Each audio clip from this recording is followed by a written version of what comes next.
Hey there, fellow SpongeBob enthusiasts. Ever find yourself reminiscing about the good old days of Bikini Bottom, only to stumble upon episodes that make you go, wait, what just happened? Well, grab your jellyfishing nets and your best Krusty Krab hat, because we're about to dive deep into the weirdest and most unsettling episodes of SpongeBob SquarePants. Number 1, just one bite. Let's kick things off with an episode that left many of us questioning our own snack obsessions. Remember when Squidward, the ever-so-grumpy neighbor, finally decided to give the iconic Krabby Patty a taste? If you thought that it was going to be a simple, not bad, think again. After years of turning up his nose at SpongeBob's relentless offers, Squidward took a reluctant bite, and boy did that open up a Pandora's box. Suddenly, Squidward was transformed into a patty-crazed maniac, sneaking into the Krusty Krab in the dead of night to satisfy his newfound addiction. It's as if the secret formula included a dash of, well, something extra addictive. Things escalated quickly. Squidward's obsession mirrored that of someone hooked on the most irresistible substance, leading to wild antics and a frantic binge that culminated in him exploding from overeating. Yes, you read that right. He literally exploded. The episode took a darkly comedic turn, leaving us both chuckling and slightly unsettled. It was a satirical nod to the dangers of overindulgence, wrapped up in the zany humor that we expect from the show.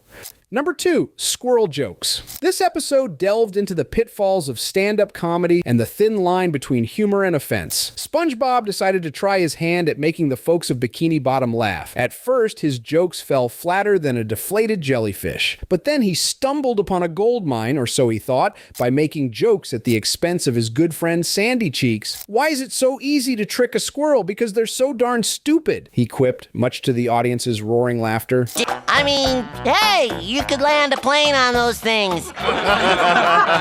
What started as innocent teasing spiraled into a full-blown stereotype fest, with the entire town jumping on the bandwagon. Poor Sandy became the poster child for dim-wittedness, facing ridicule wherever she went. The episode cleverly showcased how quickly a joke could go too far, morphing into harmful stereotypes and affecting real relationships. It was a surprisingly deep commentary wrapped in a colorful, animated package.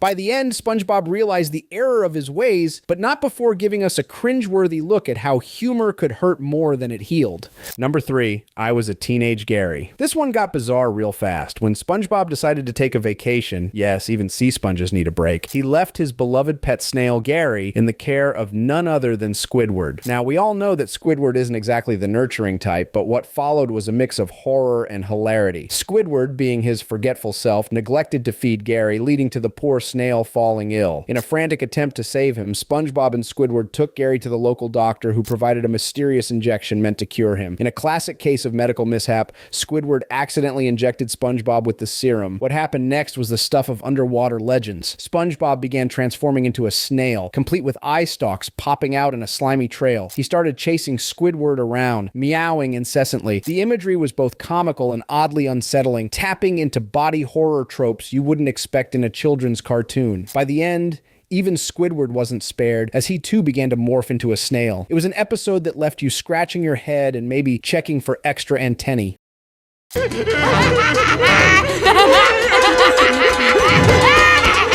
Number 4, one-course meal. The pint-sized villain with big dreams of stealing the Krabby Patty secret formula had always been a fan favorite, but in this episode, we got a deeper look into his psyche, and it wasn't pretty. Mr. Krabs, ever the shrewd businessman, discovered that Plankton harbored a deep-seated fear of whales. Can't blame him, given the size difference. Deciding to exploit this phobia, Mr. Krabs disguised himself as his own daughter, Pearl, and embarked on a mission to terrorize Plankton. The lengths he went to were both absurd and a tad cruel, leading Plankton into a spiral of paranoia and fear-induced hallucinations. The episode took a darker tone as we witnessed Plankton's mounting anxiety. It was a commentary on how exploiting someone's fears could have serious consequences, even if it was played for laughs. Eventually, Plankton uncovered the ruse, but not before the audience was left pondering the ethics of Mr. Krabs' methods.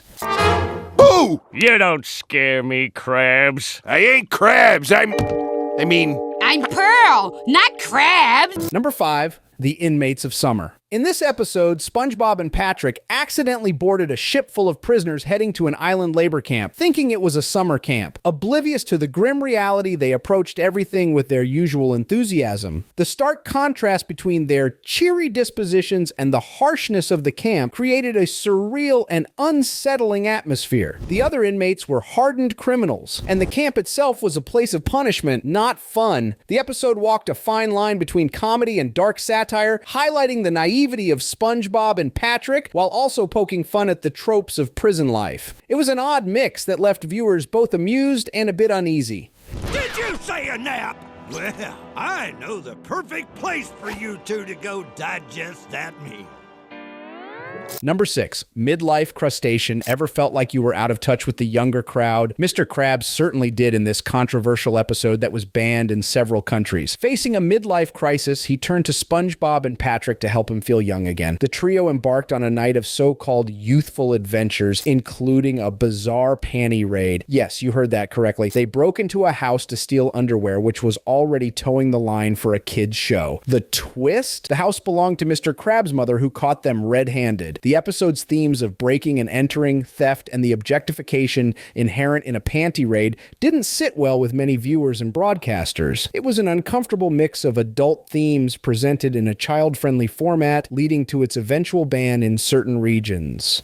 Number 7, The Splinter. No discussion of unsettling SpongeBob episodes is complete without the Splinter. In this episode, SpongeBob gets a splinter at work, and what follows is a graphic, almost nauseating portrayal of his attempts to remove it. The splinter became increasingly infected, swelling to grotesque proportions. The animators pulled no punches in depicting pus, discoloration, and all manner of icky details. It was a stark departure from the show's usual aesthetic, diving headfirst into body horror territory. The episode left many viewers feeling squeamish, and it was often cited as one of the most disturbing episodes, not because of its themes, but because of its visceral imagery. Okay, fine, stay. But I hope you like making Krabby Patties. Number 8, Squidward in Clarinetland. Ready to get weird? Squidward in Clarinetland took us on a surreal trip through the subconscious. When Squidward's prized clarinet went missing, he embarked on a journey that defied logic and physics. He entered a locker that morphed into a labyrinthine world filled with bizarre imagery, giant floating instruments, distorted versions of SpongeBob, and a host of other oddities. The episode played out like a fever dream, blending Salvador Dali-esque visuals with the typical SpongeBob humor. While not overtly creepy, the sheer strangeness of the episode left a lasting impression. It was a bold artistic choice that showcased the show's willingness to experiment with different styles and narratives, even if it left the audience scratching their heads. Number 9, Squidward's OCD and the Krusty Krab crisis. Squidward finally got a much-needed vacation in this one, but relaxation wasn't in the cards for our favorite cephalopod. Plagued by what-if scenarios, he became increasingly anxious about the fate of the Krusty Krab in his absence. His worries weren't unfounded. In his mind, Mr. Krabs lost both arms, and the restaurant descended into chaos without him. Squidward's obsessive-compulsive tendencies took center stage as he fixated on every possible disaster. By the episode's end, Squidward was a frazzled mess, unable to enjoy his time off. It was a surprisingly accurate depiction of how anxiety and OCD could rob someone of peace, even in the most serene settings. While still wrapped in humor, it offered a glimpse into the struggles of those dealing with such conditions.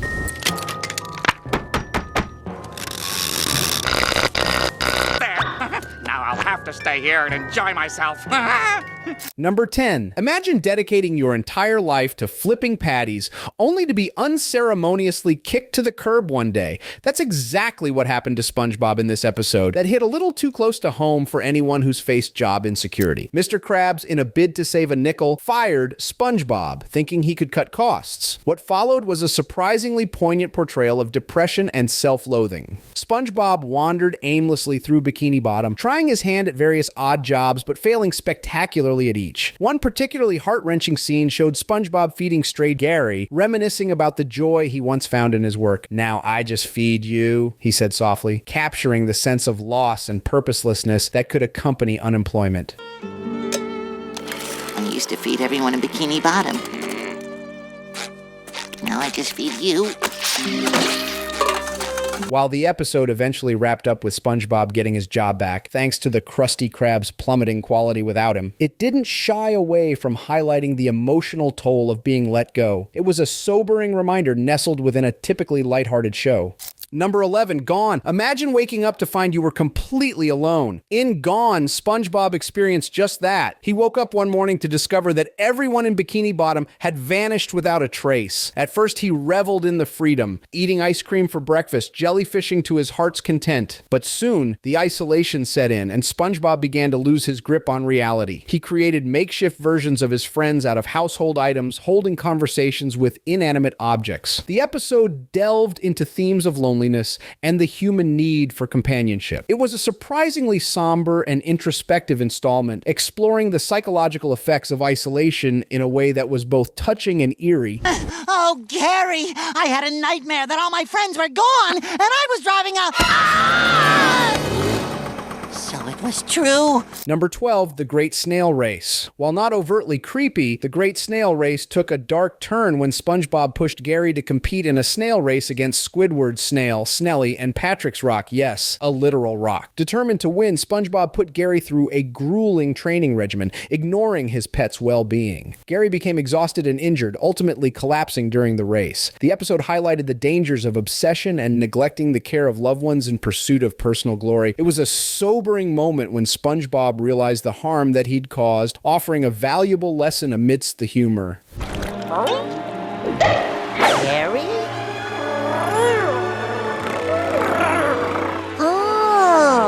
Number 13, Planet of the Jellyfish. In a nod to classic sci-fi horror, this episode featured alien jellyfish that invaded Bikini Bottom, creating clones of its inhabitants. These clones were emotionless, red-eyed versions of the characters we knew and loved. SpongeBob and Sandy uncovered the plot and worked to save their friends from the alien menace. The episode was filled with suspenseful moments and eerie visuals, especially the vacant stares of the clones. It was a departure from the show's usual lightheartedness, embracing a more intense and thrilling narrative. Fans of sci-fi horror appreciated the references and the darker tone, all while maintaining the essence of SpongeBob SquarePants.